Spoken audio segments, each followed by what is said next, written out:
Praise the lord. ప్రార్థన ఆలకించువాడైన క్రీస్తు యేసునకు సర్వ ఘనత, మహిమ, ప్రభావములు సర్వయుగములలో కలుగునుగాక. మీకు శుభము కలుగునగాక.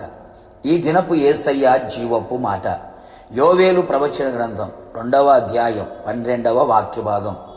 మీరు ఉపవాసముండి తిరిగి నా యొద్దకు రండి.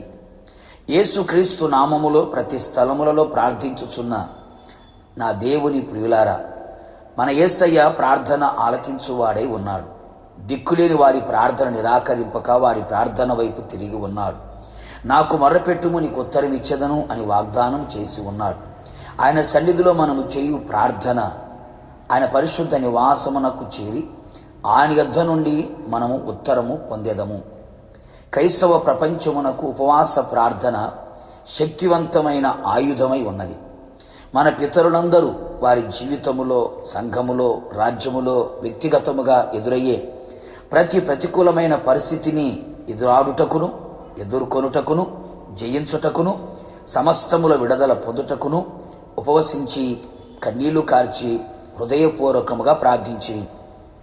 తదుపరి వారి జీవితములో గొప్ప విజయమును, విడుదలను, ఆయన కార్యములను చూచిరి, ప్రభువుని మహిమపరిచిరి కదా. మన ప్రభు అయిన యేసుక్రీస్తు కూడా ఉపవాస ప్రార్థనలో గడిపి ఉన్నాడు కదా. సాతాను మీద అఖండమైన జయమును పొందెను కదా.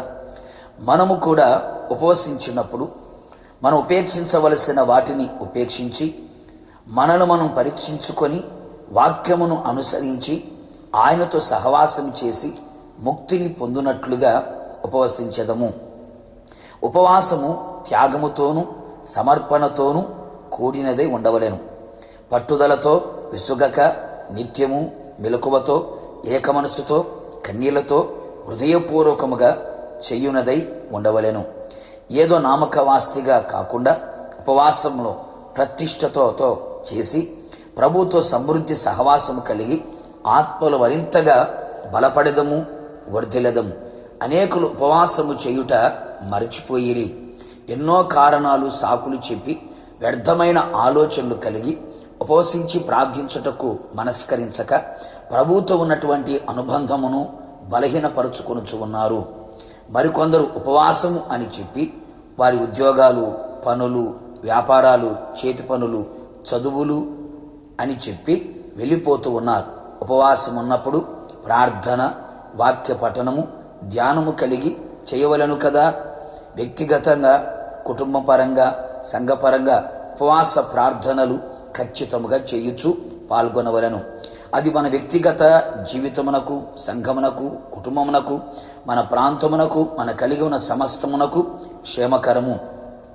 సేవకుడు, సంఘము కలిసి ఉపవసించి పాపాత్ములు అని ఒప్పుకొని తమను తాము తగ్గించుకొని చెడుతనము మానుకొని కన్నీళ్లు విడిచి హృదయపూర్వకముగా ప్రార్థించినప్పుడు దేవుని సహాయమును పొందుకొని, దేవుని కనికరమును పొందుకొని శత్రువు కార్యములు మీద అఖండమైన జయమును, అద్భుత విజయమును పొందుకొనిరి.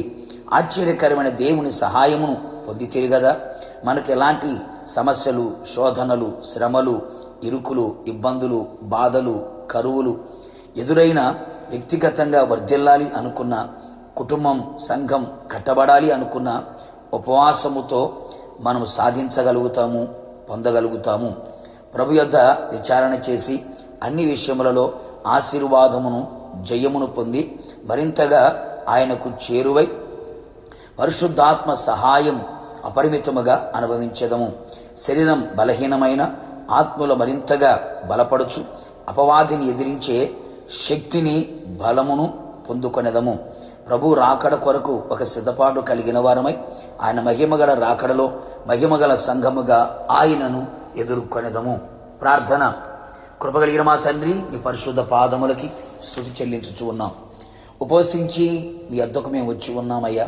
నిశ్చయముగా మీ సన్నిధిలో ఉపవాసముతో, సమర్పణతో, త్యాగముతో, ప్రతిష్టతో మీ పాదముల చెంత కన్నీళ్లు విడిచి ఉపవసించి ప్రార్థించిన మీ ప్రజల జీవితములలో ఘనమైన గొప్ప కార్యములు జరిగించి మీ ప్రజల పక్షముగా మీరు ఉండి మీ చిత్తం నెరవేర్చి రాకడ సిద్ధపరచమని యేసు పేరట వేడుకొని పొందుకొని ఉన్నాము తండ్రి. ఆమేన్. నిశ్చయముగా మీరును మీ కుటుంబ సభ్యులందరూ ఉపవసించి ఆయన యొద్దకు వచ్చుదురుగాక, విజయమును అనుభవించుదురుగాక. God bless you.